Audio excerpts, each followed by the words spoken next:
azvina kana tomomira zvakanaka patiri kutaura kudai so, nokuti pabuda mav11 kana mahunga ekuti aiwa the starling idea yakatogona Idi Mnangagwa akaikomishina kuna Wigno Chivayo, aiwa yanga iri idea yavanelson Chamisa, aiwa zvobuda pachena zvopenengurwa nevanhu vachizviexpose vachiti aiwa patinoona vanasengezo Chabangu vachirikola maMPs eTCC anenge achiwana maideas kuna vanelson Chamisa, aiwa vanozongotora maideas wapa kune vanhu veZANU-PF. Sanapinda mumashoko abudisa sonyongwa kwaitiwa noti subscribe or like wotina on the bell icon, nokuti pane munhu anonyora pahendo pakachiti it doesn't make sense that Chamisa is criticized daily by the government and yet his ideas are applied by the same government.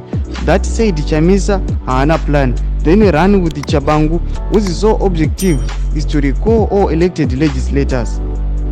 Hakuna politics dzakadai. If he has great ideas, why remove his MPs and replace with the clueless ZANU-PF ones? Below is Chamisa's MDCA and the CCC manifesto that ED is simply copying. Those are Chamisa's ideas. Sandoda tukonoti aiwa my ideas aya Starling akunzi aiwa ndianelson Chamisa ava kuimplementiwa neZANU-PF. ZANU-PF inenge ichingokopa my ideas yopa vanhu seStarling yakapiwa Wigno Chivayo ndobva yatoiswa in place, asi yakanga iri idea yavanelson Chamisa. Ndo mashoko ari kutaurwa nemunhu anonzi uyu Chimamba paX yendo. Chimotudze mafungiro enyu noti kudii pamusoro pemashoko ake pine comment section medu. Musanga no subscribe or like, chinotina on the bell icon.